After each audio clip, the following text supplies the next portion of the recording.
హైదరాబాద్ లోనే the best gastroenterology hospital Ananya hospital Kukatpally. Appointment కై call చేయండి. 32 సంవత్సరాల లెగసీ, ఆయన చేసిన సినిమాలు, ఎన్నో అద్భుతమైన పిక్చర్స్.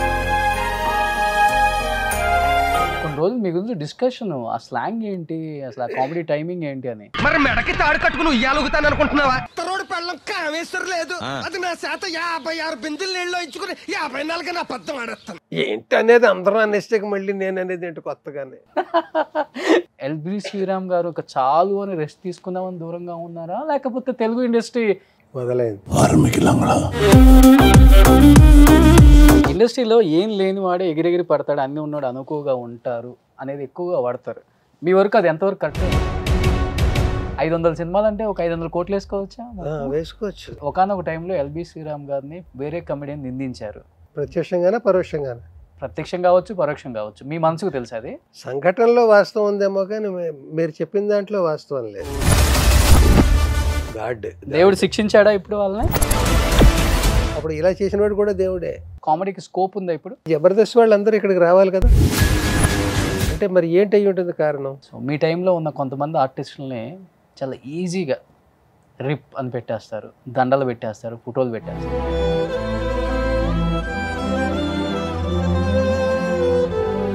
లేడేమో రా, ఉంటే సినిమాల్లో వచ్చేవాడు కదా.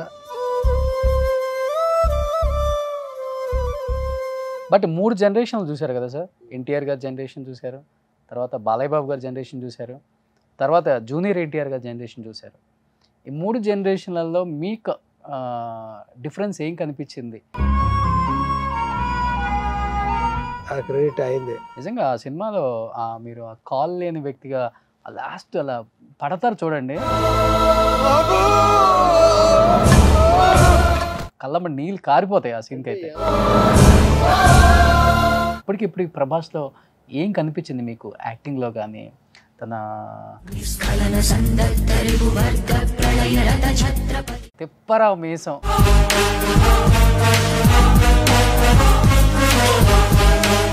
అంటే కమిడియన్స్ ఈరికి ఒకరు చనిపోయారు సార్ ఆ టైంలో.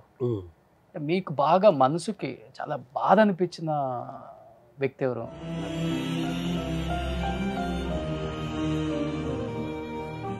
పెద్ద షాక్ నాకు. Hi, welcome to Suman TV. నేను మీ రోషన్. సో ఇప్పుడు నాతో ఉన్న ఒక వ్యక్తి గురించి చెప్పాలి అంటే, గొప్ప వాళ్ళు ఎప్పుడూ కూడా మన సుమన్ టీవీలో కొన్ని 100 ఎపిసోడ్స్ చేసాం. అన్ని ఎపిసోడ్స్ని కూడా ఆడియన్స్ అంతగా ప్రేమించారు, ఆదరించారు, ఇంకా మళ్ళీ మళ్ళీ చేయండి అని చెప్తున్నారు. ఇప్పుడు ప్రజెంట్ నాతో ఉన్న వ్యక్తి లంకా భద్రాద్రి రామచంద్రమూర్తి. ఏంటి ఈ యాక్టర్ గురించి మీకు తెలియదు అనుకుంటున్నారా? మనకు తెలుసండి, అలియాస్ ఎల్బి శ్రీరామ్ గారు. సో ఇంకెందుకు ఆలస్యం, 32 సంవత్సరాల లెగసీ, ఆయన చేసిన సినిమాలు, ఎన్నో అద్భుతమైన పిక్చర్స్. అసలుకి ఆయన స్క్రీన్ మీద కనపడితే విజిల్స్ చేసిన రోజులు, ఆయన సినిమాలు చూస్తూ పెరిగిన రోజులు మనం అడిగేద్దామా? నమస్కారం. నమస్కారం ఎల్బి శ్రీరామ్ గారు. నమస్కారం. సంచలన రైటర్ అని చెప్పుకోవచ్చు, ఒక సంచలనమైన కమెడియన్ అని చెప్పుకోవచ్చు. ఇప్పుడు సంచలనాలను సృష్టిస్తున్నారు డిజిటల్లో కూడా అని చెప్పుకోవచ్చు. యూత్కి నేను ఏమాత్రం తగ్గేది కాదు, నేను కూడా ఏంటో ప్రూవ్ చేసుకుంటానని ఈ గెటప్తో. ఎలాంటి ఎల్బి శ్రీరామ్ గారు ఎలా చూస్తున్నామో మా అందరికీ తెలుసు. ఫస్ట్ ఆఫ్ ఆల్ ఈ 33 ఇయర్స్ ఈ జర్నీ బ్యాక్ వెళ్ళి చూసుకుంటే, వాట్ ఈజ్ ఎల్బి శ్రీరామ్ గారు, ఎల్బి శ్రీరామ్ లైఫ్ ఏంటి, స్ట్రగుల్స్ ఏంటి, అచీవ్మెంట్స్ ఏంటి అనిపించినప్పుడు ఏమనిపిస్తుంది మీకు? ఒక రూమ్లో కూర్చొని హ్యాపీగా మీ నంది అవార్డ్స్ లేకపోతే మీ మూవీకి వచ్చిన అవార్డ్స్ చూసుకున్నప్పుడు. ఒక పొలాన్ని దున్ని, విత్తనాలు జల్లి, పంట పండించి, తెచ్చుకుని వంట వండుకొని, వడ్డించుకొని కూర్చుని తింటున్నటువంటి, కష్టపడి మెట్టు ఎక్కి ఇప్పుడు ఒకేలాగా జీవితాన్ని బ్యాలెన్స్ చేసుకుంటూ, కష్టంలో సుఖంలో ఓ ఎత్తుకి ఎక్కిన, ఓ మెట్టు దిగిన, ఎప్పుడు కూడా కుంగిపోవడం లేకుండా ఒక స్పృహతో, ఒక అవేర్నెస్తో, ఏ వయసుకు తగ్గ ఆ వయసు చిన్నపాటి మెచ్యూరిటీతో 40 మంది కమెడియన్ల మధ్య పెరిగాను. ఒంటరిగా రైటర్గా గదిలో కూర్చుని పెరిగాను. నాటకాలు ఆడుతూనే పెరిగాను. సంసారంతో గడుపుతూ ఎంజాయ్ చేస్తూనే గడిపాను. ఉన్నదాంతో సరిపెట్టుకుంటూ బతికాను. బాగా ఉన్నప్పుడు కూడా అదే పప్పు, అదే కూర, అదే పులుసు, అదే పెరుగు, మజ్జిగలో అరటిపండు, అలాగే ఉన్నాను. ఒక రకంగా పెద్ద మాటలో చెప్పాలంటే జీవన సాఫల్యం. సో ఎల్బి గారు అంటే మీరు ఒక మాట అన్నారు ఇక్కడ 4 పదులు ఉన్న కమెడియన్స్ ఈ రోజుల్లో కదా మా ముందు జనరేషన్ కూడా నలుగురున్న కమెడియన్స్తోనే చాలా పోటీతత్వం ఉంటుంది, ఒకరి మీద ఒకరికి ద్వేషం ఉంటుంది, ఒకళ్ళు ఎదుగుతున్నారని ఇంకొకరికి జలస్ ఉంటుంది, తట్టుకోవడం చాలా కష్టం ఈ ఫీల్డ్లో. అలాంటిది 4 పదులు ఉన్న కమెడియన్స్ 40 మంది ఉన్న కమెడియన్స్లో ఎలా మీరు ఇంతగా ఎదిగారు? ఆ స్ట్రగుల్స్ అంటే ఏమన్నా గట్టిగా పడి ఉంటారుగా మరి? అంటే నాకు దొరికిన మహానుభావుడు నా గురువు ఈవివి సత్యనారాయణ గారు.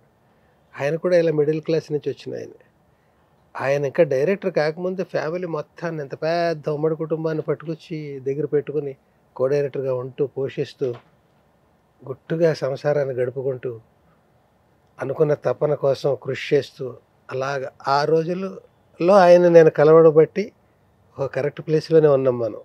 ఈ కాంబినేషన్ ఏదో వర్కౌట్ అయ్యేలా ఉందని ఒక ఆశతో ఉండడం, ఓకే, అది నెరవేరడం, మేము వండర్స్ సృష్టించడం, ఆయన నన్ను ఎక్కడో నిలబెట్టడం, అలా అక్కడి నుంచి అలా బ్లెస్ చేస్తూ ఉండడం, ఇదంతా నిజమా అన్నట్టు అనిపిస్తుంది. నిజమే. I think 1990 Kokila movie as a 1990. Writer, అవును అంతే కదా? అవును.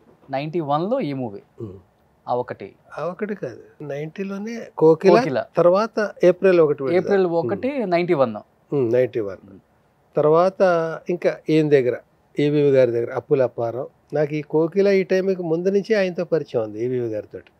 ఆ పరిచయం వల్ల ఆయన డైరెక్షన్ ఛాన్స్ కోసం ఎదురు చూస్తున్నాడు. నేను ఆయన దగ్గర పడితే బాగుంటుంది, మనం మంచి మనం రచయితగా వచ్చినందుకు రకరకాలుగా మనం ప్రూవ్ చేసుకోవచ్చు అనే ఆశ కలిగింది నాకు. మా ట్రావెల్ అట్లా జరిగి మేము కలవడానికి మాత్రం 2 ఏళ్ళు ఎంత పట్టింది. ఓకే, పట్టి అట్లాగే అప్పులప్పారో ఆయన 3వ సినిమా 4వ సినిమా అప్పుడు కలిసాం. ఇంకా తర్వాత అంటే ఇక్కడ మీరు మెయిన్ సక్సెస్ అవడానికి మెయిన్ రీజన్ అంటే కమెడియన్స్లో యాజ్ ఎ రైటర్గా సక్సెస్ అయిన వాళ్ళు ఎవరు లేరు, మీరు తప్ప. పెద్ద పెద్ద మూవీస్ చేశారు మీరు యాజ్ ఎ రైటర్గా. హిట్లర్ కానీ, హలో బ్రదర్ కానీ, మంచి మూవీ అప్పులప్పారావు. అంటే మీకు ప్లస్ అయ్యి ఉంటుందా? మీకు కూడా క్యారెక్టర్స్ మీరే రాసుకోవచ్చు హ్యాపీగా, మంచి డైలాగ్స్. ఎందుకంటే డైలాగ్స్ పేలితేనే ఆడియన్స్లో వాళ్ళ హార్ట్లో ప్లేస్ సంపాదించుకోవచ్చు. అది ప్లస్ అయింది మీకు బాగా. అవును, సీక్రెట్ చెప్పేశాను చూడండి. నాకు నేను రాసుకునే పరిస్థితికి నేను యాక్టర్ని అయిపోయాను కదా, ఎవరో రాయాలి. నేను ఎవరికో రాసిన టైంలో రైటర్ని, యాక్టర్ని కాదు. అప్పుడు ఆ ఉధృతం చూసి మా అన్నయ్య వాళ్ళు కంగారు పడేవారు. మా పెద్దన్నయ్య మాకు ఒక గైడ్ మా అందరికీ. అంటే ఈ మా నాన్నగారు పెద్ద వేద పండితులు, ఆయన జానర్ వేరు. మేము ఇందులో మా అందరికి నాటకాలు ఇలాంటివి ఎంకరేజ్మెంట్స్ ఇవి మా పెద్దన్నయ్య. వాడు నెంబర్ 1, నేను 6, లాస్ట్ 7వ వాడు, ఒక అక్క అందరి పైన.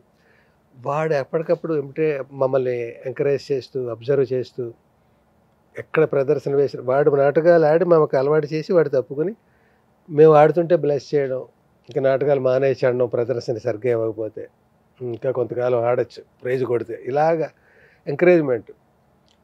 వాడు నేను సినిమాల్లోకి వెళ్ళిన తర్వాత ఈ ఆ ఒక్కటి అడక్కు ఇవన్నీ చూసి ఏమిటి వీడు మొత్తం స్టాక్ అంతా గుప్పించేస్తున్నాడు, ఇంకా పెద్ద సినిమాలు పడితే ఎక్కడి నుంచి పట్టుకొస్తాడు, ఎలా రాస్తాడు అనేది కంగారు పడేవాడు. వాడు నేను కంగారు పడాలి కానీ వాడు కంగారు పడేవాడు. అంత స్టఫ్ ఉందన్నమాట మనలో అప్పుల్లో. ఏమో మరి తపన అంతే, లేకపోతే తోడమే బావిలోంచి. సార్ ఒక 500 పైగా సినిమాలు తీసుకుంటారా ఈ 33 ఇయర్స్లో? యాక్టింగ్ యాజ్ యాక్టర్గా కరెక్ట్గా లెక్క పెట్టలేదు, 400 తర్వాత లెక్క పెట్టలేదు కానీ చేసి ఉంటాం. అంటే ఇన్ని సినిమాలు తీశారు, ఇంత పెద్ద సక్సెస్ రేట్ ఉంది, యాజ్ ఎ కమెడియన్గా, యాజ్ ఎ రైటర్గా పెద్ద సక్సెస్ రేట్ ఉంది. ఇండస్ట్రీలో ఎక్కడికి వెళ్ళా కానీ ఎల్బి శ్రీరామ్ గారు అంటే ఒక గౌరవం ఉంది. అది బట్ ఎందుకని ఒక 6-7 సంవత్సరాల నుంచి పెద్దగా సినిమాల్లో కనిపించట్లేదు, పెద్ద సినిమాలు చేయట్లేదు, పెద్ద స్టార్స్తో వర్క్ చేయట్లేదు, పెద్ద డైరెక్టర్స్తో వర్క్ చేయట్లేదు? అంటే ఎల్బి శ్రీరామ్ గారు ఒక చాలు అని రెస్ట్ తీసుకుందామని దూరంగా ఉన్నారా, లేకపోతే తెలుగు ఇండస్ట్రీ ఎందుకులే కొత్తలో వచ్చేసారు కదా, మనకి ఎక్కడి నుంచో నార్త్ నుంచో తమిళ నుంచో కన్నడ నుంచో ఇప్పుడంతా కొత్త ట్రెండ్ నడుస్తుంది, వాళ్ళని పెట్టుకుందాంలే, ఎందుకులే పాత చింతకాయ పచ్చళ్ళు అయిపోయారు మన వాళ్ళంతా అని మన వాళ్ళని పక్కన పెట్టారా? మొదలైంది. ఏం చెప్పను అంటే అందరు అడుగుతున్నారు, అందరు ఈ 6 ఏళ్ళుగా ఇదే ప్రశ్న అడుగుతున్నారు. నేను అందరికీ ఒకటే సమాధానం చెప్పాల్సి వస్తుంది. అడగడం రకరకాలుగా అడుగుతున్నారు ఇదే విషయాన్ని. జిస్ట్ ఇదే, దాని తాత్పర్యం అదే. అడిగే ప్యాటర్న్లో నీ స్టైల్లో నువ్వు ఇంకొక స్టైల్లో అలా అడుగుతున్నారు. నేను అందరికీ ఇదే కథ చెప్తున్నాను. ఆవు యాసనల అనగనగా ఒక ఆవు అన్నట్టుగా చెప్తున్నాను. మరి ఎన్నిసార్లు చెప్పినా అదే చెప్పాలి. నేను చెప్పడం కంటే గెస్ట్ చేసి ఎందుకు అయ్యి ఉంటుందో చెప్తే నేను ఆనందపడతాను కదా. బహుశా ఇందుకా అందుకా అంటే నాకు తృప్తిగా ఉంటుంది. ఎందుకు ఉండుంటాను? నేను హెల్తీగానే కనపడుతున్నాను చాలా కదా, హెల్దీ యాక్టివ్గానే కనపడుతున్నాను కదా, యూత్ఫుల్గా కనపడుతున్నాను కదా, తపన కనిపిస్తుంది కదా. విశ్వనాథ సత్యనారాయణ గారు వేషం వేసేసానంటే ఎంత ధైర్యం, తపన, కృషి ఉండాలి. ప్రొడ్యూస్ చేశాను కదా. ఇదంతా ఏంటి? ఇంత కష్టపడే దాంట్లో వెయ్యో వంతు కష్టపడి నలుగురు హీరోలు పెద్దవాళ్ళని నన్ను ఆదరించే వాళ్ళని అడిగితే 4 వేషాలు ఇస్తారు కదా. ఇస్తే నేను అక్కడే కంటిన్యూ అయిపోవచ్చు కదా. ఎందుకు ఇలాగా ఎంత కష్టపడాల్సి వస్తుంది? ఏమిటై ఉంటుంది అదే. అంటే నేను కూడా అవతలవాడు చెప్తే ఆనందిద్దామని చూస్తున్నాను. నేను కూడా ఎంతసేపు నా గురించి నేనే రికార్డ్ వేసుకోవడం కంటే. ఇండస్ట్రీ ఇదివరకులాగా పిలవట్లేదంటారు మీరు? ఇదివరకుట్లాగా ఒకప్పుడు మాకు సినిమాలు అంటే ఒక పట్టుమని ఒక 10 మంది కనిపించేవాళ్ళు ఏ సినిమాలో అయినా. ఎంఎస్ నారాయణ గారు, మీరు, కోట గారు, బాబు మోహన్ గారు, ఆహుతి ప్రసాద్ గారు, చనిపోయారు కానీ వేణుమాధవ్ గారు, ఇలా జయప్రకాష్ రెడ్డి గారు, కొండవలస గారు, తెలంగాణ శకుంతల గారు, వాళ్ళిద్దరు అంటే కొంతమంది చనిపోయారు. ఈ బతికున్న వాళ్ళని మేము చూడలేకపోతున్నాం తెర మీద. బ్రహ్మానందం గారు, కృష్ణ భగవాన్ గారు కొన్ని సంవత్సరాల నుంచి ఉన్నారుగా, అందరూ చేస్తున్నారు. నేనే చేయట్లేదు. మీరు ఒక్కళ్ళు చేయట్లేదు, మిగతా వాళ్ళు చేస్తున్నారు. అరాకొర ఎక్కువగాను తక్కువగాను చేస్తున్నారు. నేను ఎందుకు చేయట్లేదు అంటే సీరియస్ క్యారెక్టర్లు కూడా నేను చేయడం అది వాళ్ళు అక్కడ ఫిక్స్ అయ్యారు. అక్కడ నా చేత సీరియస్ అంటే ఎమోషనల్ కాదు, ప్యాథటిక్ క్యారెక్టర్స్. ఆ క్యారెక్టర్స్ ప్రతి సినిమాలో ఒక క్యారెక్టర్ ఉంటుంది. ఎవరు వేయాలి ఇది అనేప్పుడు వెంటనే నేను గుర్తొస్తున్నాను. అవును, ఎందుకంటే అది త్రూ అవుట్ సినిమా చేయక్కర్లేదు. 3-4 క్యారెక్టర్లు ఉంటే కథకి సరిపోతుంది అది. మరి నేను త్రూ అవుట్ క్యారెక్టర్లు సినిమా అంతా కామెడీ ఇవన్నీ చేసి ఆ రోజుల నుంచి ఎవరితో కామెడీ చేయాలి నేను? కాంబినేషన్స్ ఏవి? ఎప్పుడు షూటింగ్కి వెళ్తే 10 మంది 15 మంది అలా కమెడియన్లు ఉండేవారు. వాళ్ళ మధ్య ఎవరి క్యారెక్టర్స్ వాళ్ళకు ఉండేవి. తర్వాత ఇప్పుడు ఆ కాంబినేషన్స్ ఎట్లాగా సెట్ అవ్వట్లేదు. ఎవరి పక్కన చేయాలి నేను? నా పక్కన ఎవరు చేయాలి? అంత అవసరం ఉందా ఆ కామెడీకి? కామెడీకి స్కోప్ ఉందా ఇప్పుడు? స్కోప్ ఉంటే మరి జబర్దస్త్ వాళ్ళందరూ ఇక్కడికి రావాలి కదా, అవునా కదా? అంటే ఇప్పుడు చెప్తుంటే నేను ఆలోచిస్తున్నాను. స్కోప్ ఉంటే మరి వాళ్ళందరూ దున్నేస్తున్నారు కదా జబర్దస్త్లో, వాళ్ళందరూ షిఫ్ట్ అవ్వాలి కదా ఇటు. వాళ్ళు కూడా వచ్చి వెళ్తున్నారు. అంటే మరి ఏంటి అయ్యి ఉంటుంది కారణం? అంటే కామెడీకి నిర్వచనాలు మారేయేమో. ఒకవేళ నాకు వేషాలు లేక పక్కన కూర్చోని లేదు, నీకు వేషం ఫిక్స్ చేసాం, అది రా. ప్రతి సినిమాలో నువ్వు 150 సినిమాల్లో వేషం ఇస్తాం. ఏటికి అంటున్నారు?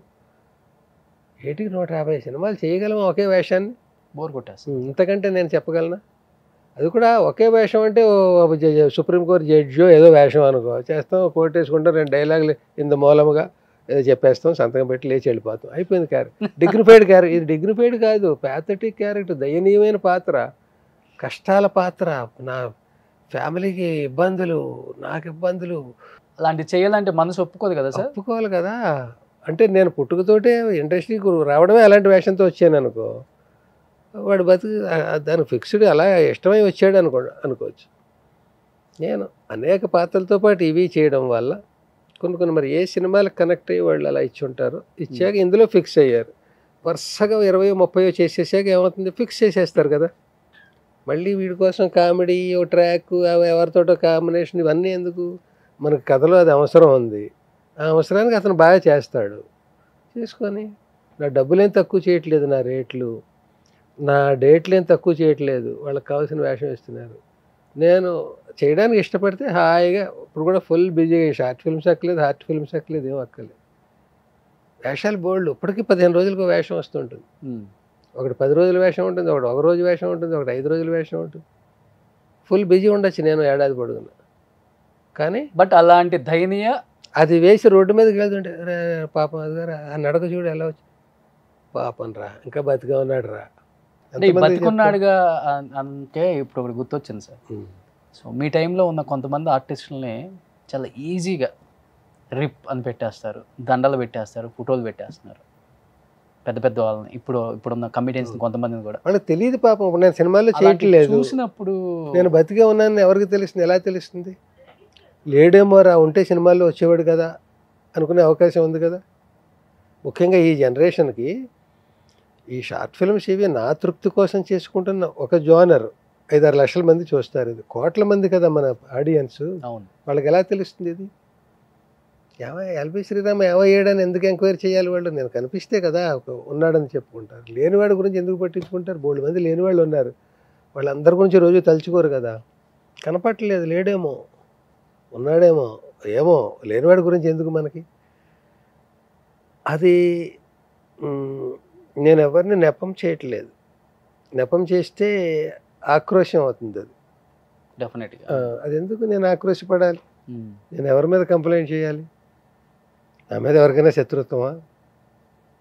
అలాంటి ఈక్వేషన్స్ మారిపోతుంటాయి, సినిమా ప్యాటర్న్స్ మారిపోతూ ఉంటాయి, కమెడియన్కి నిర్వచనాలు మారిపోతుంటాయి, హీరోకి నిర్వచనాలు మారిపోతుంటాయి, హీరోయిన్కి మారిపోతుంటాయి, విలన్కి మారిపోతుంటాయి. ఈ స్పీడ్ యుగంలో ఓ సినిమాలో ఎవరో ఎక్కడి నుంచో వచ్చి ఉంటారు అనుకుందాం, అతను విలన్గా మంచి పేరు వచ్చింది అనుకో, అతనికి వరుసగా వచ్చేస్తాడు. అతను అనుకోవచ్చు నాకు అన్ని విలన్ వేషాలు వస్తున్నాయి, హీరోయిన్ వేషాలు రావాలి కదా అనుకుంటాడేమో మరి.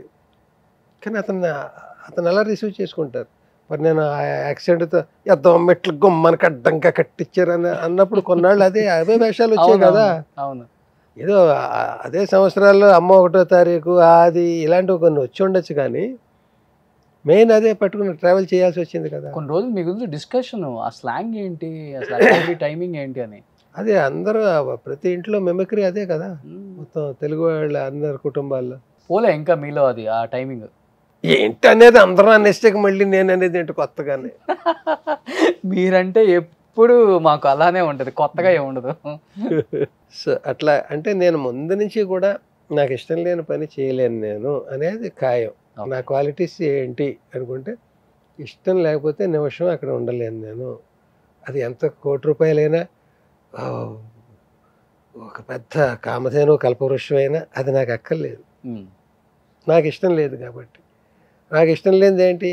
ఇదో యాక్సెంట్. ఏదైనా కొంతకాలం బాగుంటుంది, వాడు అదే చేయగలరా అంటే బాగుండదు. అక్కడి నుంచి తప్పుగా బుద్ధేస్తుంది. తప్పుకున్నా ఇంకోటి ఏదో చేసుకోవాలి. ఊరికి ఎక్కడి నుంచి తప్పుకుంటే ఒక ప్రైవేట్ కంపెనీలో ఉద్యోగం చేస్తూ ఇంకోటి వెతుక్కుని వదిలేయాలి తప్ప, ఇది వదిలేస్తే రోడ్డు మీద నిలబడతాం కదా.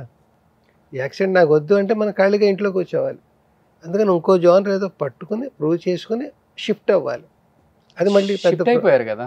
షిఫ్ట్ అయ్యాను కదా, అది వదిలేసాను కదా. నేను వదిలేసాక కూడా టీవీలోనూ అక్కడ మన కోమలి సిస్టర్స్ వాళ్ళు సండే ప్రోగ్రామ్స్ చేస్తుంటే పిలుస్తుండేవారు కదా, చూస్తూ ఎలా చేస్తున్నారో చూడంటే భలే ఎంజాయ్ చేసేవాడిని నేను కూడా. ఓకే. సో అంటే నేను మానేసిన ఇంకా అది జనంలో ఇంకా ఉంది, అది దాని ఎక్స్పైరీ డేట్ అవ్వలేదు ఆ యాక్సిడెంట్.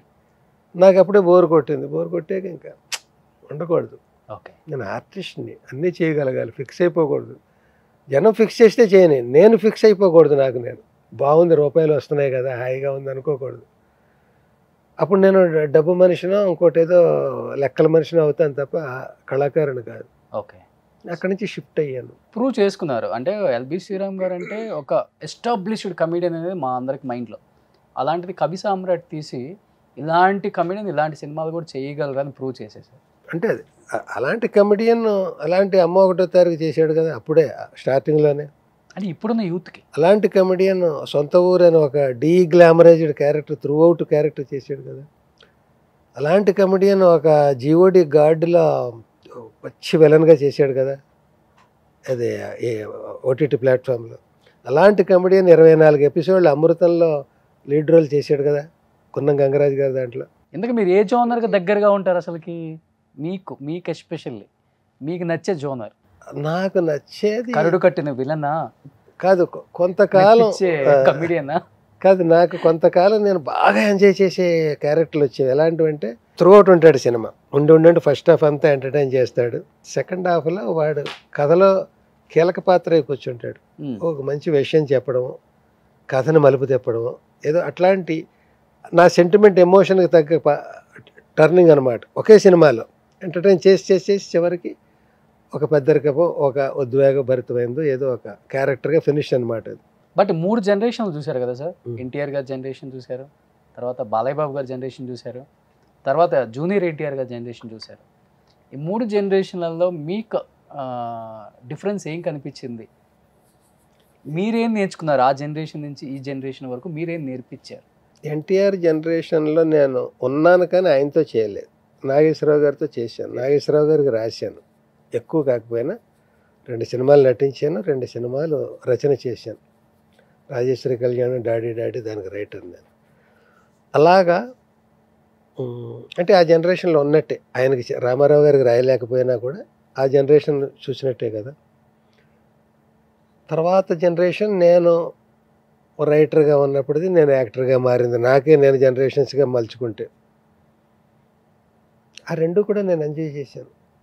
రైటర్గా నాదంటూ ఒక బ్రాండ్ క్రియేట్ చేసుకున్నాను. ఎల్బి శ్రీరామ్ డైలాగ్ ఇలా ఉంటుంది, లేదా ఈ డైలాగ్ ఎల్బి శ్రీరామే రాసి ఉంటాడు అనేది ఆ బ్రాండెడ్ అది చేసుకొని మంచి మంచి హిట్లు ఇచ్చాను, మంచి మంచి ఎంజాయ్ చేశాను,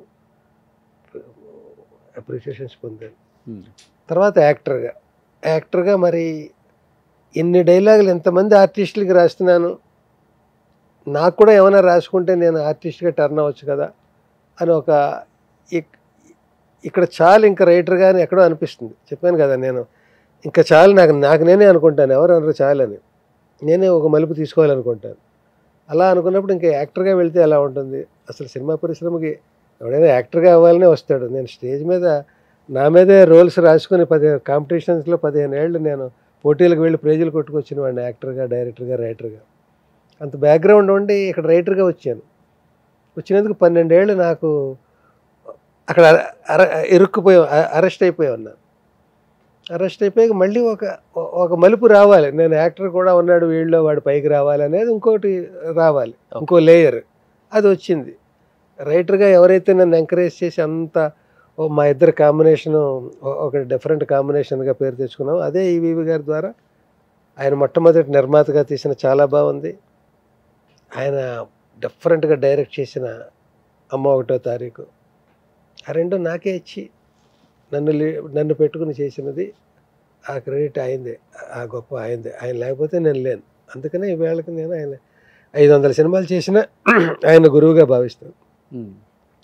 అంటే నేను తర్వాత ఆయన దగ్గర నుంచి రైటర్గా వచ్చేసి యాక్టర్ అయ్యాక కూడా నన్ను ఇలాగా అమ్మ 1వ తారీఖు చాలా బాగుంది 2 సర్టిఫికెట్లతో వదిలేసాక ఇండస్ట్రీలో ఆయన తీసే మిగతా 40 సినిమాల్లో నాకు వేషాలు ఉన్నాయి కదా. నేను రైటర్గా ఉంటే 5 సినిమాలకే రాశాను ఎంత చేసి.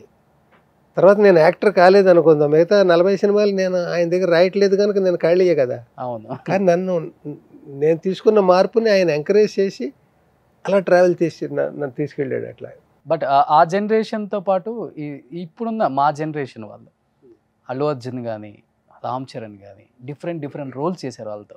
నిజంగా ఆ సినిమాలో మీరు ఆ కాల్ లేని వ్యక్తిగా లాస్ట్ అలా పడతారు చూడండి, ఎవడు అబ్బా అసలుకి థియేటర్లో కళ్ళమ్మడి నీళ్ళు కారిపోతాయి. అంటే ఏమవుతుందంటే కామెడీ కూడా వస్తూ, లేకపోతే వేరే జానర్స్ కూడా వస్తూ, అది కూడా ఉంటే నాకు బాగా హెల్ప్ అయ్యేది. ఇప్పుడు కూడా నేను ఉండేవాడిని, తప్పుకునేవాడిని కాదు. అంటే 30 సినిమాలు చేస్తున్నాం అనుకో ఏటికి, అందులో 20 సినిమాలు కామెడీ లేకపోతే ఇంకో డిఫరెంట్ రోల్స్ చేస్తూ 5ో 10ో ఇలాంటివి వచ్చినా కూడా వెర్సటాలిటీ కింద వస్తుంది అది. కానీ 30-50 సినిమాలు ఇస్తామంటే అదేమవుతుంది, బ్రాండెడ్ అవుతుంది, పలవండరా ఎల్బి శ్రీరామన్ అన్నట్టు అవుతుంది. అది నేనెందుకు ఒప్పుకోవాలి? మీరు బ్రాండ్ వేస్తే నేనెందుకు యాక్సెప్ట్ చేయాలి? ఇది దాన్ని కోపం అంటారా, అలక అంటారా, ఆత్మాభిమానం అంటారా, లేకపోతే కళాకారుడు ఎల్బి శ్రీరామ్ గారికి అలకుందా ఏమన్నా? అలకెందుకు? నాకు ఇంత అన్నం పెట్టి ఇంత గొప్పవాడిని చేసిన ఇండస్ట్రీ మీద అలకేంటి? నాకు నన్ను ఏమన్నా క్యారెక్టర్ల మీద అలక? క్యారెక్టర్ల మీద అలక. క్యారెక్టర్లు అంటే ఒకసారి ఏమవుతుందంటే కొందరు అడిగేవారు, ఏమో ఇంకా 50 పాత్రలు ఉంటాయి కదా, ఇంకొకటి ఇవ్వండి. జస్ట్ నాకు మా అల్లుడు వెరీ గుడ్లో పాత్రలు అంటే ఒక్క సీన్ ఇవ్వండి. వెరైటీ సన్మానాల చిటుకులు అనడం, బ్రహ్మానందం గారికి సన్మానం చేస్తాను, రారా వీపీ అని బ్యానర్ కడతాను. ఏంటయ్యా బుద్ధి లేకుండా నన్ను రారా అంటావు? అబ్బా రారా కాదండి, అందులో రారా వాడానండి. మ్యాటర్ ఉన్నాడు అయ్యో నువ్వు ఇలా అనిపించింది. చిటుకులు అని ఏంటో ఎవరు రాలేదండి. మరి ఎలా వస్తారు? మేము 6 గంటల కంటే 3 గంటలకి ఆశగా వచ్చేసారు. చూడండి కుర్చీలు ఖాళీ కుర్చీలు అని ఇలాగ అన్నీ రగ్గుకు బదులు ఇదని మీరు పెద్ద మనిషి అయ్యారు చేప మీద కూర్చోం ఒకటే 2 సీన్లు మరి ఇప్పటికీ రోజు వేస్తుంటారు అది ఏదో ఛానల్లో. సో ఇవి చేసింది ఎల్బి శ్రీరామే కదా. ప్యాథటిక్ వాళ్ళు ఏమనివారంటే ఓకే మీకు కామెడీ క్యారెక్టర్ ఇస్తాం, మాకు ఈ క్యారెక్టర్ ఉంది సినిమాలో, ఇది ఎవరికి ఇమ్మంటారు చెప్పండి. ఓకే, మీరు కామెడీ ఇది 2 చేయగలరు, ఇది చేసేది ఎవరు చెప్పండి. ఇది చేయడానికి ఎవరు లేరని నేనా బలిపశం అని నేను చేస్తున్నాను కదా ప్రతి సినిమాలో. అది ఇది ఇవ్వండి మీరే. ఒక డైరెక్టర్ 2 సినిమాలు, ఒకటి ఇది ఒకటి అది ఇవ్వని పోని. ఇంకా అంతే సినిమాలో మన బ్రాండ్ అంటే అంతే. జడ్జి వేషాలు అంటే జడ్జి వేషాలే, లేకపోతే ఇంకొక ఇలాంటివంటే ఇలాంటివే. అది ఎవరు అనాదిగా అలాగే బ్రాండెడ్గా అలా చేసేస్తారు కదా, కావాలని చేయరు కదా ఎవరు. ఎల్బి శ్రీరామ్ బ్రాండ్ చేసేయాలరా మన అందరు రండి అని ఒప్పందం అగ్రిమెంట్ చేయరు కదా. అవును, అలా గమ్మున వాళ్ళకి ఆ క్యారెక్టర్ ఉంటుంది. ఎవరు 2 వేషాలు ఇవ్వలేరు, ఒక కామెడీ ఒక సీరియస్. అలాగ బ్రాండ్ అయ్యి వద్దులే, ఇది వాళ్ళ తప్పు కాదు నా తప్పు కాదు, పరిస్థితి మనం తప్పుకుంటే బాగుంటుంది, మన జీవితం హ్యాపీగా ఉంటుందని నేను ఇట్లాగ ఇంకో యాక్టివిటీ పెట్టుకోవాలి కనుక ఇది పెట్టుకున్నాను. అందరికి ఇష్టమైన క్యారెక్టర్స్ చేశారు మీరు వాళ్ళ సినిమాలలో. ఇద్దరిలో మీరు అబ్జర్వ్ చేసిన పాయింట్స్ ఏంటి? యాజ్ యాక్టర్గా, యాజ్ ఏ హ్యూమన్ బీయింగ్గా తండ్రిని మించిన తనయుడు ఇక్కడ అనిపించిందా, లేకపోతే అల్లు అరవింద్ గారిని మించిన తనయుడు నిలబెట్టుకుంటాడని ఎవరిని చూస్తే అనిపించింది మీకు వెంటనే టక్కున ఒక్క ఆన్సర్లో చెప్పాలి అంటే? అలాగే ఇప్పుడు నేను రెగ్యులర్ సినిమాల్లో ఉన్నాను అనుకుంటే నేను అన్నీ అవి ఫాలో అవుతుంటే టక్కున చెప్పచ్చు ఏది అడిగిన. మీరు వర్క్ చేసిన 4-5 ఏళ్లుగా నేను దూరంగా ఉండి ఎలా దూరంగా ఉన్నానంటే ఇప్పుడు ఎవరెవరు ఉన్నారో నాకు నిజంగా తెలియదు. మీరు వర్క్ చేసినప్పుడు ఎందుకు తెలియదు అంటే ఇది పూర్తి చేసేస్తా. ఎందుకు తెలియదు అంటే నేను అందులోంచి తప్పుకున్నానంటే మళ్ళీ ఆ వేషాలు కాక వేరేది ఇస్తే వెళ్దాం అని అలాగే అది అయినప్పుడు నేను పేపర్ తెప్పించలేదు. 2-3 పేపర్లు ఇంటికి వచ్చేవి. పేపర్ వద్దు, టీవీ ఏదో వచ్చి ట్రాన్స్ఫార్మర్ ఏదో కాలి ఇది టీవీ పోయింది, మళ్ళీ టీవీ కొనలేదు. ఇంట్లో టీవీ, నా రూమ్లో టీవీ ఇంకొద్దు అనుకున్నాను. ఎందుకంటే అవి చూస్తున్నప్పుడు రోజు సినిమా వార్తలు దాని మీద దృష్టి వెళ్తుంది. అందులో ఏ సినిమా ఉన్నాయి, ఎవరెవరు ఆర్టిస్టులు, నేను ఉన్నానా లేదా, నేను లేనేంటి, ఇంకా రేట్లు వస్తాయేమో. అసలు ఎందుకు దాని గురించి ఆలోచన ఎందుకు, అలా పీపింగ్లు ఎందుకు? మనం వద్దనుకుని వచ్చినప్పుడు వస్తే డిగ్నిఫైడ్గా బయటికి రా, లేకపోతే ఉండి అక్కడ వ్యావరింగ్గా కన్ఫ్యూజింగ్గా క్లారిటీ లేకుండా ఉండకు. ఒక క్లారిటీ నాకు ముందు నుంచి నాకు అదే నాకు నచ్చనిది చెయ్యలేను, నచ్చని చోట ఉండలేను, క్లారిటీగా చేయాలి అది చేసిన. అగ్నిసాక్షిగా పెళ్లి చేసుకున్నాం కదా, నీ కష్టాల్లో సుఖాల్లో తోడుంటాను ఏదో అని చెప్పాం కదా. అదే 31వ తారీఖులో కోర్టు సీన్లో ఈ డైలాగులు ఎక్కడి నుంచి వస్తాయి? మన గడిపిన జీవన విధానాల్లోంచి వస్తాయి. నాతో పాటు దానికి కూడా శిక్ష వేయండి ఎవరు అన్నారు. అది అగ్ని సాక్షిగా ప్రమాణం చేశాను కష్ట సుఖాల్లో తోడుగా ఉంటానని. ఇన్నాళ్ళకి నాకు జైల్లో ఎంత చోటిచ్చి అన్నం పెడతారు 2 పూట్ల, ఈ సుఖాన్ని దాంతో కలిసి పంచుకునేవాడు అంటే అది గుండెలు పిండేసే ఇది కదా. అది అప్పుడు ఆర్టిఫిషియల్గా వస్తాయి, ఇప్పుడు ఆర్టిఫిషియల్గా వస్తున్నాయి డైలాగ్స్. సో అవన్నీ ఎలా వస్తాయి? విలువలంటే ఇంకేంటి కొత్తగా? అంటే విలువలకి అంత వాల్యూ ఇస్తారు కదా, అండ్ పెద్దగా కాంట్రవర్సీలకు కూడా మీరు వెళ్ళరు ఎక్కడ కూడా. నేను ఎక్కడ ఇష్టం ఉండదు అసలు. అంటే ఒకనొక టైంలో ఎల్బి శ్రీరామ్ గారిని పీక్లో ఉన్నప్పుడు వేరే కమెడియన్ నిందించారు. సో ప్రత్యక్షంగానే పరోక్షంగానే? ప్రత్యక్షం కావచ్చు, పరోక్షం కావచ్చు, మీ మనసుకు తెలుసు అది. మనం ఎందుకులే, మనం హుందాగా ఉందాం, మాట్లాడే వాళ్ళు మాట్లాడుకుంటారు రకరకాలుగా, మనకి వద్దు కాంట్రవర్సీ అని తగ్గున్నారు. ఆ టైంలో చాలా బాధపడ్డారు, నొప్పించే మాట్లాడినారు అని చెప్పి విన్నాను. దాంట్లో వాస్తవం ఉందో సరే ఉన్నా? సంఘటనలో వాస్తవం ఉందేమో కానీ మీరు చెప్పిన దాంట్లో వాస్తవం లేదు. రాజుగారి నోట్లోంచి చిన్న తాటాకు మొక్క ఏదో వచ్చిందంటే తాటి చెట్లు వచ్చేసినే దాకా వెళ్తుంది కదా. అది అలాగేదైనా ఎగ్జాగరేట్ అయ్యి ఉంటుందేమో కానీ నేను అలాగ వినలేదు. నేను ఆలోచించుకుంటే ఎందుకు నేను దూరం అయ్యానో ఓకే అని ఆలోచించుకుంటే ఏమో ఎవరికి మాత్రం ఏం పని ఇక్కడ. ఒకవేళ ఎవరైనా ఏమైనా చేయాలని ప్రయత్నించినా అల్టిమేట్గా చేయాల్సింది ఎవరు? మీరా? మీరు చెప్తున్న ఇంకొక ఎక్సా వైయా జడ్డా? గాడ్ జడ్డు కాదు, వయ్యి కాదు. దేవుడు శిక్షించాడా ఇప్పుడు వాళ్ళని? దేవుడు ఒకవేళ నాకు చాలు ఇంకా వీడిని పక్కన పెడదాం అనుకుంటే దేవుడు ఆ రూపంలో వచ్చాడేమో, దైవం మానుష రూపేణ. అప్పుడు ఇలా చేసినవాడు కూడా దేవుడే. ఎందుకు అసలు ఆ అసంతృప్తిని ఆలోచించి, అందుకే నేను పేపరే మానేసాను, అది పీపింగ్ ఇది వద్దనుకున్నప్పుడు ఎవరు చేసి ఉంటారు ఈ ఆలోచనలు? ఎందుకు ఇంకో యాక్టివిటీ పెట్టేసుకుంటే ఈ ఆలోచనలే ఉండవు కదా. అందుకే పెట్టుకున్నాను కదా, ఆ యాక్టివిటీలో డబ్బులు పోతాయని తెలిసి పెట్టుకున్నాను కదా. ఎందుకు పెట్టుకున్నానంటే పోతాయని తెలిసి కూడా నేను పెద్ద సినిమా తీద్దాం అనుకున్నాం, ఒక ₹1,00,00,000 పెట్టాలనుకో, ఆ ₹1,00,00,000కి డమాల్ అయిందనుకో సినిమా, నేను వీధిలో తలెత్తుకు తిరగలేను, ఇంట్లో స్థిమితంగా ఉండలేను, అన్నం తినలేను, పడుకోలేను, నిద్ర పట్టదు, ఆ ఫ్లాప్ను మోసుకుంటూ వెళ్ళలేము జీవితాంతం. అందుకని దీన్ని 100 షార్ట్ ఫిల్మ్స్గా చేద్దాం అనుకో, నెలకు షార్ట్ ఫిల్మ్ రిలీజ్ చేస్తే 7కి 12, ఎన్ని 12? 10 ఏళ్ళకి బతికేసి ఆ ₹1,00,00,000 నేను హుందాగా ఆర్గానిక్ కంటెంట్ చేస్తున్నాను, నాకు నచ్చింది చేస్తున్నాను, 24 క్రాఫ్ట్లు డీల్ చేస్తున్నాను. ఎల్బి శ్రీరామ్ మంచి నిర్ణయం తీసుకున్నాడు. ఇవేళ అంటున్నారు, ఆవేళ పాపం ఏదో షార్ట్ ఫిల్మ్స్ చేసుకుంటున్నట్టున్నాడు అన్నారు కదా. అని ఉంటారు కదా. మరి ఏమన్నారో నేను వెళ్ళి వినలేదు కదా, నేను ఇండస్ట్రీలో ఉంటే కదా, ఉండి ఓ వేషం వేసి వస్తుంటే నా చెవులకు వినపడేలాగో నా చాటును అంటే నా దాకా వచ్చి ఉండేది. నేను బయటకు వచ్చాక నా పనిలో అన్నాను. కొందరు బహుశా ఇలా అనుకుని ఉంటారో, ఇలా ఎవరో అన్నారండి అన్న ఇలాంటి చెదురుమదురు మాటలు ఉంటాయి. ఎలాంటిది, ఆయన లేడుగా, సినిమాలో యాక్ట్ చేయట్లేదు కదా, ఆయన వద్దని వెళ్ళిపోయాడు కదా అని ఇలా ఇలా ఇలా ఏవేవో ఉంటాయి. అందులో ఏవో మనకు తెలియదు. మనకు తెలియని దాని గురించి బుర్ర పాడు చేసుకుని పొల్యూట్ అయిపోవడం ఎందుకు? తెలుసున్నది ఏంటి, ఇంకో వ్యాపకం పెట్టుకున్నాను నేను. హాయిగా నలుగురికి కుర్రాళ్ళని ఎంకరేజ్ చేస్తున్నాను, వాళ్ళతో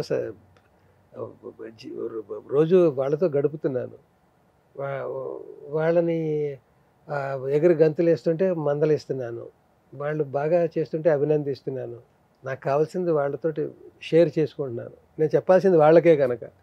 అలా ఎవరో ఒకరు కొత్త వాళ్ళు అమెరికా నుంచి కూడా నా దగ్గరికి వస్తూ ఉంటారు. ఏంటంటే అమెరికాలో పనిచేశానండి, యూఎస్లోను 3 ఏళ్ళు, బీటెక్ అండి, లేకపోతే బీఈ అండి. మరి ఎందుకు మానేశారు, ఇండియా ఎందుకు వచ్చేసారు? అది నా మనసు అక్కడ లేదండి. డబ్బులు వస్తే డబ్బు మీద లేదండి దృష్టి, మరి ఎందుకు మీద, సినిమా ఫీల్డ్ మీద. నా దగ్గరికి ఎందుకు వచ్చారు, మీ దగ్గర పనిచేయడానికి? బీటెక్ ఏంటి, అమ్మ నాన్న ఇవన్నీ, డబ్బా జాగ్రత్త నాన్న, చదువు నాన్న, కాన్వెంట్ నాన్న, బస్సు వచ్చేస్తుంది, ఇలా తయారు చేసి పంపిస్తే, నేను బీటెక్ పంపి అమెరికా దాకా పంపితే, అక్కడి నుంచి 3-4 ఏళ్ల తర్వాత వద్దు మనం ఉండాల్సింది అక్కడ వెనక్కి వచ్చేయడం ఏంటి, నా దగ్గరికి రావడం ఏంటి, నేనే పక్కకుండా ఏదో షార్ట్ ఫిల్మ్స్ చేసుకుంటూ ఉంటే. ఇప్పుడు మీరే అన్ని ప్రొడ్యూస్ చేస్తున్నారు, కవి సామ్రాట్ కూడా మీరే ప్రొడ్యూస్ చేశారు రీసెంట్గా. అంటే ఉన్న టాప్ 5 కమెడియన్స్లో మీ పేరు ఎప్పుడూ ఉంటుంది, చిరస్థాయిగా నిలిచిపోద్ది కూడా, అలాంటి క్యారెక్టర్స్ చేశారు కాబట్టి. అండ్ ఉన్న టాప్ 5 కమెడియన్స్లో టాప్లోనే ఉంటారు యాజ్ ఏ క్యారెక్టర్లుగా, అండ్ సంపాదించిన దాంట్లో కూడా టాప్ 5లో కూడా ఉంటారు. కొన్ని 100 కోట్లు సంపాదించారు ఎల్బి శ్రీరామ్ గారు, హ్యాపీగా లీడ్ చేస్తున్నారు లైఫ్ అనే మాట ఉంది గట్టిగా మీ మీద. అందుకనే కూల్గా హ్యాపీగా ప్రొడ్యూస్ చేసుకుంటున్నారు మూవీస్. అవునవును, 500 సినిమాలు అంటే ఒక 500 కోట్లు వేసుకోవచ్చా? వేసుకోవచ్చు. ఎందుకంటే నేను ఈ సినిమాలు ఇంత డబ్బు ఉండి పెద్ద సినిమాలు తీసేస్తే దొరికిపోతాను కదా, బోల్ డబ్బు ఉందని, అందుకని దాచేసి కొంచెం తీసి షార్ట్ ఫిల్మ్స్ చేసుకుంటున్నాను. చూసారా, అది సంగతి. అప్పుడు రెమ్యునరేషన్లు ఒక రేంజ్లో ఉంటాయి కదా మీకు అసలుకి. ఆ రెమ్యునరేషన్లు ఈ రోజుల్లో రెమ్యునరేషన్కి అప్పుడు 10,000 ఇచ్చినా ఒకటే, 30 సంవత్సరాల క్రితం ఇప్పుడు ₹1,00,000 ఇచ్చినా కూడా ఒకటే. అవును, అయితే ఏంటి ఎన్ని కోట్లు సంపాదించేస్తాను? చాలు సార్, 500 కోట్లు ఉన్నాయి ఇంకెందుకు. ఇప్పుడు ఏదో అంటుంటారు 100 కోట్లు సంపాదించి ఉంటాడా అనుకున్నారు అనుకో ఎవరైనా. అనుకుంటున్నారు అనగా ఎందుకు మళ్ళీ ఇంకా అనుకున్న తర్వాత ఎంజాయ్ చేద్దాం. జనం అలా వాడు పాపం రోడ్డు మీద తిరుగుతున్నాడు రా అనుకునే బదులు 100 కోట్లు ఉన్నాయి వాడి దగ్గర అనుకుంటే ఎంత గర్వం మనకి. జనం అలా అనుకుంటున్నారు. అప్పుడు నేను రోడ్డు మీద నిజంగా నడిచి వెళ్తున్నా, ఎంత సింప్లిసిటీ చూడు, రజనీకాంత్ ఎల్బి శ్రీరామ్ ఇద్దరే అలా నడిచి వెళ్ళగలరు అనుకుంటున్నారు. గొప్ప విషయమే కదా. ఓకే, వాళ్ళు అలా నేసుకుంటున్నారంటే నేను బాధపడిపోవడం ఎందుకు? సార్ ఫైనాన్షియల్ గా అంటే అన్ని విస్తృతాలుగా హ్యాపీ ప్రస్తుతానికి. ఏ నిమిషానికి అన్నట్టు తర్వాత ఎలా జరుగుతుందో నాకు తెలియదు, కానీ ఇంతవరకు నా లైఫ్ ఉన్నంత దర్జాగా ఎప్పటికీ కూడా నా గౌరవం ఎక్కడ పోలేదు, నా పెద్దరికం పోలేదు, నా ఆత్మతృప్తి పోలేదు. ఇప్పుడు కూడా ఇక్కడ ఎంతమంది, నేను సినిమా ఫీల్డ్లో లేను కదా, ఏ వచ్చాడు రా చేసి పంపించాడు తొందరగా అన్న కాకుండా ఇంత ఆత్మీయంగా ఎందుకు ఉండాలి? ఎక్కడికి వెళ్ళినా నేనేం సాధించేసానని, ఏం ఆస్కార్లకు వెళ్ళిపోయానని, ఏం పద్మశ్రీలు తెచ్చేసుకున్నానని, లేకపోతే ఏం కోట్లు గడించేసానని. చాలు, ఓ మాస్టర్ని చూస్తానో లేకపోతే ఒక మంచి నటుడిని చూస్తానో వచ్చే ఆనందాన్ని గౌరవాన్ని నాకు ఇస్తున్నారు. నన్ను చూస్తుంటే వాళ్ళకి ఏదో నా గతం గుర్తొస్తోంది. చాలా ఇంకా ఏమిటి కావాలి అసలు మనిషి అన్నవాడికి. అండ్ ఎల్బి శ్రీరామ్ గారు 100లో సినిమాలు చేశారు, కొన్ని 10లో స్టార్ హీరోస్తో వర్క్ చేశారు. ఎల్బి శ్రీరామ్ అనే నాకు ఈ స్టార్ హీరోతో కాంబినేషన్ అంటే వాట్ ఏ టైమింగ్ రా, అసలు ఆడియన్స్ ఎంత ఎంజాయ్ చేస్తారు థియేటర్లో స్క్రీన్ మీద మా ఇద్దరిని చూస్తే. అండ్ మీ మనసుకి అనిపించిన hero at the same time బయట నుంచి మీకు రెస్పాన్స్ వచ్చిన వీళ్ళిద్దరు కాంబినేషన్ బాగుంటుంది అనుకున్న హీరో అంటే ఎవరైనా చెప్తారు? చిరంజీవి గారు, బాలకృష్ణ గారు, నాగార్జున గారు, వెంకటేష్ గారు. అదే ఆర్డర్. చిరంజీవి గారు, బాలకృష్ణ గారు, జూనియర్ ఎన్టీఆర్. అంటే పవన్ కళ్యాణ్ గారితో కూడా నేను ఎంజాయ్ చేశాను, కానీ మేము దగ్గరగా వచ్చే అంత అలాంటి త్రూఅవుట్ క్యారెక్టర్లు పడలేదు. ఇంకా బన్నీతో కూడా చేశాను, కానీ అంత ఆయన అన్నాడు కూడా ఒకసారి, మీరు ఇంకా మంచి వేషాలు చేసి ఉంటే మన కాంబినేషన్ పడి ఉంటే ఇంకా బాగుండేదండి, వస్తుందేమో చూద్దాం అని. ఎక్కడో ఒక ప్రకాష్ రాజ్ గారి సినిమాకి వెళ్ళినప్పుడు, గౌరవం సినిమాకి వెళ్ళినప్పుడు అక్కడ ఒక సందర్భంలో ఆయన అన్నాడు. అలాగా కొన్ని ఎందుకు జరగవో మనకు తెలియవు. బాగా క్లోజ్గా ఉంటారు, వాళ్ళిద్దరూ కలిసి చేయరు, ఏం చెప్తావు దానికి? ఇలా జరిగితే ఇలా జరగాలని ఏం లేదు. నేను రోజు అందరికి వెళ్ళి సార్ నన్ను మర్చిపోయారేంటి సార్, గుర్తుంచుకోండి సార్, ఒక చిన్న వేషం ఇవ్వండి అంటే వచ్చేది వేషం. అలాగని నేను ఇండస్ట్రీకి అవేగా వెళ్ళిపోతేనో ఎక్కడున్నాడో టార్చ్ లైట్లు అవన్నీ పట్టుకుని పగ్గాలు వేసుకుని అలా పిలవరు.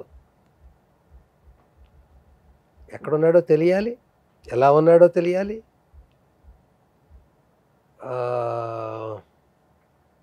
ఒక ఆయన ఎవడో అన్నాడు, ఇలా మెల్లిగా కాంట్రవర్సీకి తీసుకెళ్ళడం ఉంటుంది కదా. ఎవరిని సార్? ఇలా టాపిక్లోంచి ఎక్కడో దొరుకుతాడు కదా ప్రతివాడును. ఎవరు దొరకరు, అందులో ముఖ్యంగా మీరు అసలు దొరకరు. ఒక ఆయన అన్నాడు, ఒక సభ అండి మీరు రావాలండి, చీఫ్ గెస్ట్గా రావాలి. నాకు ఎందుకంటే నాకు పెద్ద వ్యామోహం లేదండి వాటి మీద. అక్కడికి వచ్చాక ఏం మాట్లాడాలి ఇవన్నీ తయారు చేసుకుని ఏదో తప్పు మాట్లాడి అసరిగ్గా మాట్లాడలేకపోయి ఇవన్నీ ఎందుకు? అసలు నాకు సంబంధించిన మ్యాటర్స్ కదా, ఏదో నాటకాలకు సంబంధించింది అది. ఓకే, నాటక రంగం నుంచి వెళ్ళి మీకెందుకంటే ఎట్లాగన్నా. నేను ఇప్పుడు లేను కదా, నాటకాలు ఆడట్లేదు, ఎప్పుడూ ఆడాను కదా. నీ వేళ అప్పుడే ఇంకా గెస్ట్ సీట్లో వచ్చి కూర్చునే ఇది నాకు లేదు. ఇంకా ఏదో చేస్తూ ఉండాలి తప్ప నేను అలా శాలువాలు కప్పి అలా ఎందుకు, నాకు వద్దు, ఇంట్రెస్ట్ లేదని. నేను అంతకీ ఒప్పుకోవట్లేదని ఓ బాణం వేశాడు ఆయన. సార్ కనపడుతూ ఉండాలండి అది, లేకపోతే ఎల్బి శ్రీరామ్ లేడని వేస్తారు గమ్ముని అన్నాడు. వాళ్ళు ఎలా అంటారనే బాధ నాకు లేదు, ఎందుకంటే నేను సినిమాల్లో ఉంటే ఎంత కనపడుతున్నా దానికి 10 రెట్లు సోషల్ మీడియాలో కనపడుతున్నాను. తెల్లారు లేస్తే ఏదో రూపంలో ఆ రోజు నా ఫేసు ఏమంటారు అప్డేట్తో సహా కనపడుతూ ఉంటాను నేను ఏదో రూపంలో. నాకు ఆ లోపం లేదంటే నేను పోయిన మరుక్షణం తెలిసిపోతుంది ఇండస్ట్రీకి లేడని. సినిమాల్లో లేననే బాధ ఉంటుంది. ఉండనివ్వండి, మరి నేనేం చేయను, నా చేతిలో లేదు. అంటే ఇంత వయసు వచ్చిన తర్వాత, ఇన్ని సినిమాలు చేసిన తర్వాత, అంటే మనం చంపుకొని ఒక డైరెక్టర్నో లేకపోతే ఒక హీరోనో ఒక వేషం వేయండి అని అడగాలంటే చాలా పెయిన్ ఉంటుంది. అది చాలా పెయిన్. అది ఎప్పుడన్నా చేశారా, చేయాలనుకున్నారా? చాలా పెయిన్ ఉండి కూడా వర్కౌట్ అవుతుంది అనుకుందాం. ఓకే, ఆ పెయిన్ కూడా సిద్ధపడతాడేమో ఆర్టిస్ట్.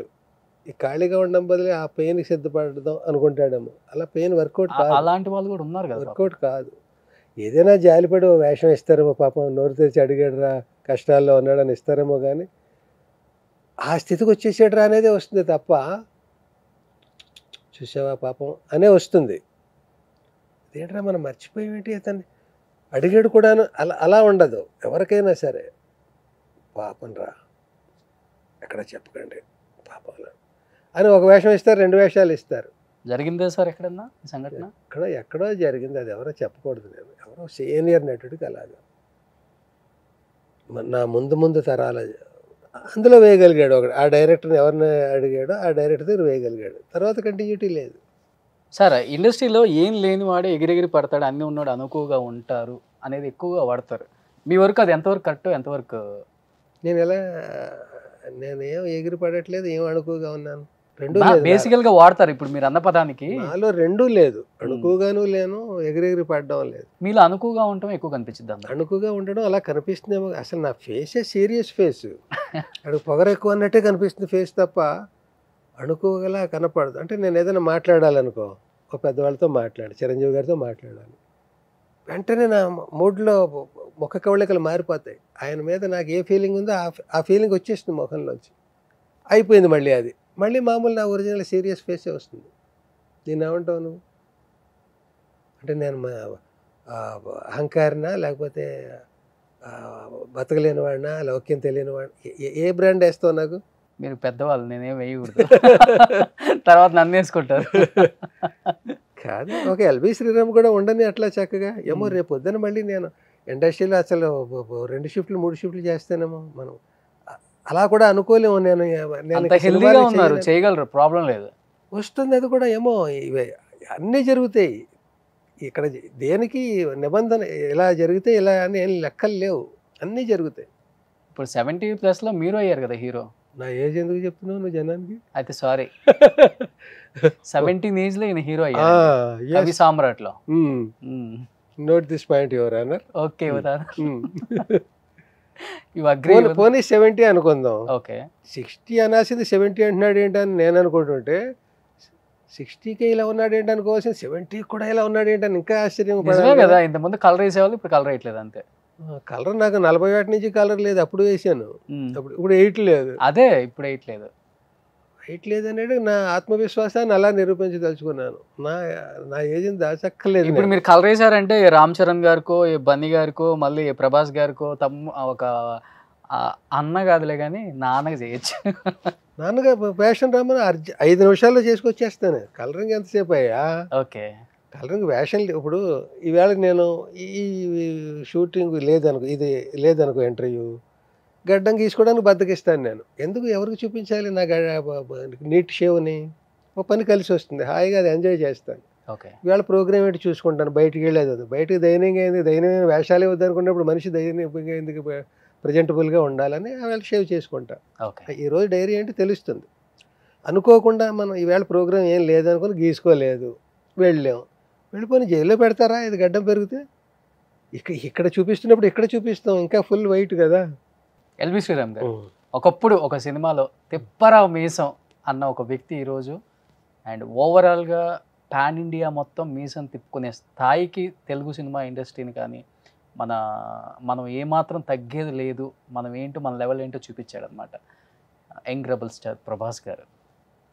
ఒకప్పుడు ఛత్రపతిలో వర్క్ చేశారు, ఈరోజు ఒక pan India star, international star, ఈ స్థాయికి వచ్చారు. ఆ రోజు అనిపించిందా సార్, మీరు ఎంతోమంది ఆర్టిస్టులను చూశారు, ఒక్కరోజు ఎక్కడికో వెళ్ళిపోతారు ఈ వ్యక్తి అని అనిపించింది ప్రభాస్? అండ్ అప్పటికి ఇప్పటికి ప్రభాస్లో ఏం కనిపించింది మీకు యాక్టింగ్లో కానీ తన అంటే నిజంగా నేను 3rd పర్సన్గానే చెప్పగలను తప్ప 2nd పర్సన్గా చెప్పలేను కదా. నేను ఆయన ఫాలో అవుతూ లేను కదా. బాహుబలి ఇవన్నీ నేను చూస్తున్నాను కానీ నేను ప్రేక్షకుడిగానే చూస్తున్నాను తప్ప నేను ఒక ఫిలిం ఫీల్డ్లో ఉంటూ కూడా ఫిలిం మ్యాన్గా నేను ఫిలిం ఫీల్డ్లో రెగ్యులర్గా ఉన్నాను. ఎవరెవరు కొత్తగా ఎవరు వచ్చారు, వాళ్ళ పేరేంటి, హీరోయిన్లు ఎవరెవరు, వాళ్ళ పేర్లు ఏంటి, అదే కొత్త అడగట్లేదు, ఎవరినో అడుగుతూ ఉండాలి ప్రజెంట్ చేస్తున్న వాళ్ళని. నేను ఇది లేనప్పుడు హాయిగా ఉంది కదా. ఇప్పుడు ఎందుకు ఇవన్నీ బట్టి పట్టాలి నేను, ఎవరెవరు ఇది అనేది? నేను షూటింగ్కి వెళ్తుంటే బట్టి పట్టాలి. దాని మేనేజర్ ఎవరు, దాని డైరెక్టర్ ఎవరు, దాని ప్రొడ్యూసర్ ఎవరు, ఇవన్నీ తెలుసుకోవాలి. ఇప్పుడు నేను తెలుసుకుని ఏం చేయను నా నాలెడ్జ్ తోటి. సో అవి తెలుసుకోవడం వల్ల ఈ పని మీద కాన్సన్ట్రేట్, ఇప్పుడు ఏదైతే నేను పెట్టుకున్నానో డబ్బులు ఎదురు ఖర్చు పెట్టుకుంటూ దాని మీద తక్కువ కాన్సన్ట్రేట్ చేయగలుగుతానుగా. ఇప్పుడు నేను ఇంతకీ యథావత చెప్పేది ఏంటంటే, రేపు పొద్దున మళ్ళీ నేను యాక్ట్ చేస్తా సినిమాల్లో. ఎలా వస్తుందో నాకు తెలియదు, చేస్తాను, మంచి మంచి వేషాలు చేస్తాను, వచ్చాడరా మళ్ళీ అనిపించుకుంటా. అప్పుడు ఈ గ్యాప్ ఎందుకు వచ్చిందంటే, నేను ఇది కూడా చేశాను, నా చరిత్రలో అనేక నిధులు పోగవ్వాలి కదా. షార్ట్ ఫిల్మ్స్ చేసాడు రా 6 ఏళ్ళు, ఇన్ని సినిమాలు డైరెక్ట్ చేసి ప్రొడ్యూస్ చేసి లీడ్ స్క్రిప్ట్ రాసుకుని 24 క్రాఫ్ట్లు మోసుకెళ్ళాడు అనేది కూడా కావాలి నాకు. అది మిగిలిపోయి ఉంది కదా. ఇప్పుడు ఫినిష్ అయిపోయింది కదా, ఇప్పుడు ఇంకా ఫినిష్ అయింది. అది ఇంకా ఫినిష్ అవ్వడం, ఫినిష్ అయ్యి సినిమాల్లోకి వెళ్ళటానికి రెడీగా. నేను ఎప్పుడు వెళ్తానో నాకు తెలియదు, వెళ్ళేదాకా చేస్తూనే ఉంటాను. కాదు ఏంటి, ఎక్కడ మనం ప్రాబ్లం ఫేస్ చేస్తున్నాం. ఇంకా వెళ్ళలేదనా, లేకపోతే ఇది అయిపోయిందనా? వెళ్తారులే. ఎందుకు వెళ్ళని? ఏమన్నా నాకు అంగవైకల్యమా, లేకపోతే మాట వైకల్యమా, లేకపోతే నీతో పోటీగా ఉన్నాను నేను? ఎందుకు లేదు సార్, మంచిగా ఉన్నారు. మీకేం సార్? మీకు టఫ్ ఫైట్ ఇచ్చిన కమెడియన్ అంటే ఏం చెప్తారు మీరు పీక్లో ఉన్నప్పుడు? కానీ ఇప్పటికి కూడా టఫ్ ఫైట్ ఇచ్చిన కమెడియన్. ఓకే, ఇద్దరు పోటాపోటీగా అసలుకి నెంబర్ ఆఫ్ ఫిలిమ్స్ చేస్తున్నారు, అసలు ఎవరికి తగ్గట్లేదు, చాలా టఫ్ ఫైట్ అయింది నాకు. నిజంగా నేను బ్రహ్మానందం గారితో పోల్చుకునే ఇది కాదు, ఆయన ఎప్పుడో వచ్చాడు ఇండస్ట్రీకి. ఓ 2-3 ఏళ్ళు తేడాలో వచ్చిన ఎంఎస్ నేను పోల్చుకునేవాడిని. ఇద్దరి డైరీ ఒకటే, అమ్మిరాజే చూసేవాడు. సో భలే చేస్తున్నాడే, భలే వస్తున్నాయా, దేనికైనా ఉండాలి కదా. నా వేషాలు రాని వాళ్ళు ఏమనుకుంటారు, ఎల్బి శ్రీరామ్ భలే చేస్తున్నాడే అనుకుంటారు కదా. కంపారిజన్ ఎప్పుడు అదే, నేను ఇంకో సూత్రంలో పక్కవాడితో కంపారిజన్ ఎప్పుడు అవసరం అప్పుడే పెట్టుకో. ఒక పోటీ ఉంది, నాటకం ఆడుతున్నా ఇద్దరు, నువ్వో నాటకం ఆడుతున్నా నేనో నాటకం, ప్రైజ్ గెలవాలి, అక్కడ పోటీ ఉండాలి. లేకపోతే ఒక క్లాసులో మన స్టూడెంట్స్ ఫస్ట్ మార్క్ నీకు రావాలి నాకు, అక్కడ పోటీ ఉండాలి. అంతే తప్ప బ్రహ్మానందం గారు ఎప్పుడో వచ్చారు, ఆయనతో నేను పోటీ పెట్టుకోకూడదు. ఎంఎస్ నారాయణ 2-3 ఏళ్ళు తేడాలో వచ్చాం, ఆయనతో పెట్టుకోవచ్చు.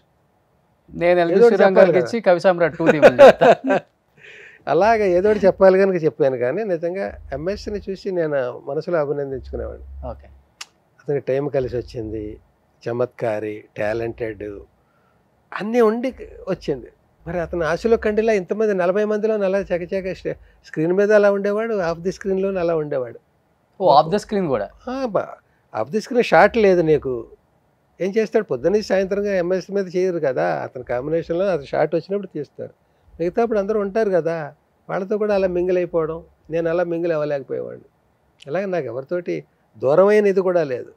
ఓ పెద్దరికం ఏంటో మరి అది ఎందుకు వచ్చిందో. అంటే కమిడియన్స్ ఈరికి ఒకరు చనిపోయారు సార్ ఆ టైంలో.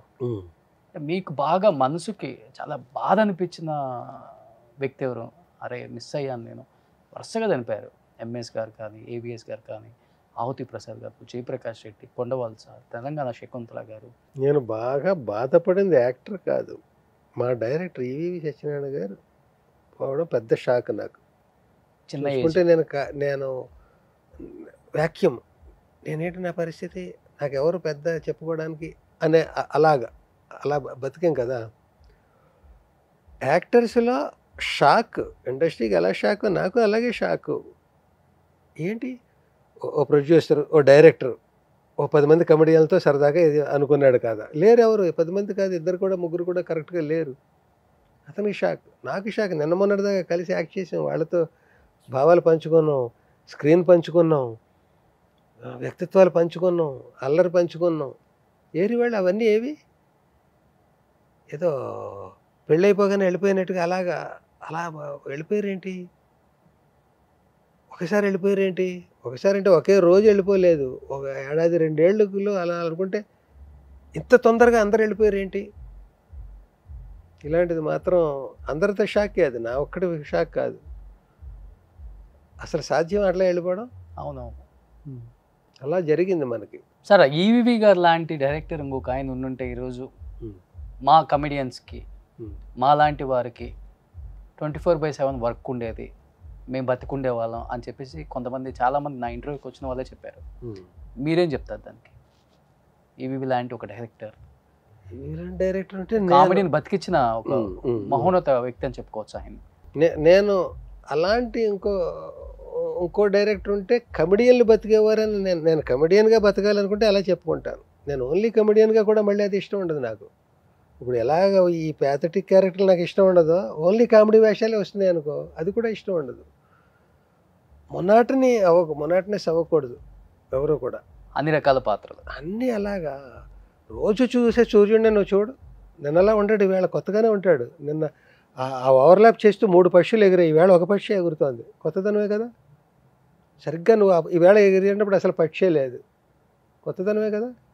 రోజు అదే వెలుగునిస్తున్న అదే సూర్యుడు ఎప్పటి నుంచి ఉన్నాడు, ఎప్పటిదాకా వస్తున్నాడు, రోజు వస్తున్నాడు. ఒక్కరోజైనా పశ్చిమాన్ని ఉదయిస్తాడేమో అనుకుంటాను, ఉదయించాడు. లాస్ట్ అండ్ ఫైనల్గా చాలా షేర్ చేసుకున్నారు సార్ ఎల్బి గారు. ఏది నేను ఏది ఫోర్స్డ్గా చెప్పాను, ఏది నా మనసులోంచి వచ్చిన భావాలు, ఇవి వినేవాడికి ఏవి ఎంతవరకు ఐడెంటిఫై చేసుకోగలరు. బాగానే మాట్లాడాడురా, కొన్ని ఛానల్స్లో నిజం మాట్లాడుతున్నాడు, అబద్ధం 98% ఇలా వేస్తారు. మరి ఇందులో ఏ పర్సెంటో నాకు ఇందులో తెలియదు. 100% నిజం మాట్లాడారు. మనసులో మాట్లాడారు, అది నిజమా కాదా కానీ ఏదో ఎవరు మెప్పు కోసం లేకపోతే ఏదో నేను మంచివాడు అనిపించుకోవాలను అలా మాట్లాడినవు కాదు. తొందరగా డై చేసుకోండి మీరు హ్యాపీగా. 2 క్యారెక్టర్స్ పొద్దున్న వేషం ఇంటర్వ్యూ తర్వాత పొద్దున్న వేషం సెలూన్కి వెళ్తాను. ఇప్పుడు పొద్దున్న వేషం చెప్పు 5 నిమిషాలు. ఇది తెలుపుని నలుపు చేయడం, నలుపుని తెలుపు చేయడం కష్టం, తెలుపుని నలుపు చేయడం 5 నిమిషాల పని. నల్లకైతే తెల్లగా చెయ్యి. ఇప్పుడు వచ్చింది కదా 2 minutes గొగ్గురోజు ఇంటి కానీ హ్యాపీగా ఉందో అన్ని రోజులు మనవే. అంతే. తినలేక ఎంత అన్నం ఏంటి అన్నది మన రోజే, నలుగురితో కలిసి తిన్నది మన రోజే, ఒంటరిగా తిన్నది మన రోజే. కష్టం మందే, సుఖం మందే, పగలు మందే, రాత్రి మందే. ఒక్క విషయంలో మీ లైఫ్ అంటే చాలా ఈజీగా చాలా బాగా చెప్పారు. పుట్ టుగెదర్ లైఫ్ ఇది. ఇవన్నీ కలిస్తే జీవితం. ఎవడో అంటాడు నిన్న ఎలా జరగాలో అలాగే జరిగింది, ఈవేళ ఎలా జరగాలో అలాగే జరుగుతుంది, రేపు ఎలా జరగాలో అలాగే జరగబోతుంది. ఇంకెందుకు జర్నీ ఎంజాయ్ చేద్దాం. ట్రైన్లో ఉన్నాం మనం, హాయిగా కంఫర్టబుల్గానే ఉన్నాం, వెళ్దాం అలా. సో నిజంగా ఎల్బి శ్రీరామ్ గారు థ్యాంక్ యూ సో మచ్. చాలా టైం స్పెండ్ చేశారండి. అండ్ అందరు డైరెక్టర్స్ కూడా ఒకటి విన్నపం, ఎంతోమంది గొప్ప గొప్ప మహానుభావులు మనందరికి ఎంతో వైవిధ్యభరితమైన క్యారెక్టర్స్ని ఇచ్చి మనల్ని ఎంజాయ్ చేయించిన గొప్ప నటులు ఇంకా ఇండస్ట్రీలో ఉన్నారు. అండ్ రిక్వెస్ట్గా చెప్తున్నాను, అంటే వాళ్ళకి అడగటానికి మొహమాటం అని చెప్పకూడదు. ఎన్నో గొప్ప క్యారెక్టర్లు చేసిన వాళ్ళని ఈరోజు మనం చాలా ఈజీగా ఒక చిన్న రోల్ ఉంది చేసి వెళ్ళిపో అనే స్థాయికి మనం వచ్చాము అంటే సినిమా రంగం అనేది ఒక రకంగా పరోక్షంగానో ప్రత్యక్షంగానో చనిపోయిందని చెప్పుకోవచ్చు బయట కూడా చాలామంది. ఇలాంటి విషయాల్ని పెద్దవాళ్ళు ఖండించి గొప్పవాళ్ళు ఎంతోమంది యాక్ట్ చేశారు ఆయనతో పాటు కూడా మంచి రోల్స్. మళ్ళీ ఎల్బి గారిని చూడాలి అనుకునే ఆడియన్స్ చాలామంది ఉన్నారు, ఆయన్ని ఇష్టపడే వాళ్ళు ఇంకా చాలా కోకొల్లలుగా ఉన్నారు. అండ్ ఈ తరం యూత్ కూడా ఉంది. సో డెఫినెట్గా మంచి క్యారెక్టర్స్లో మనం చూస్తామని ఎక్స్పెక్ట్ చేస్తున్నాం. డైరెక్టర్స్ ముగించే కాంట్ వెయిట్. నేను కొన్ని చిన్న రూల్స్ పెట్టుకున్న మాట నిజమే.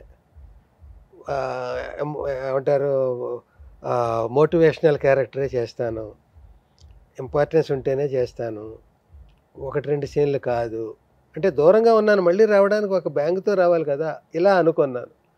ఇప్పుడు నాకు ఏమనిపిస్తుంది అంటే నా షార్ట్ ఫిల్మ్స్లోనే అందరూ అంటున్నారు షార్ట్ ఫిల్మ్స్ ఆపకండి సార్, పెద్ద సినిమాలు చేసినా చేయకపోయినా ఇవి కూడా అంత ఏమంటారు పవిత్రంగా కాకుండా కొంచెం ఎంటర్టైన్ చేయండి దాన్ని. ఎంటర్టైన్మెంట్ కోసం చచ్చిపోతున్నారు జనాలు, మీరు సమర్థులు, ఎంటర్టైనింగ్గా చెప్పండి దాన్ని.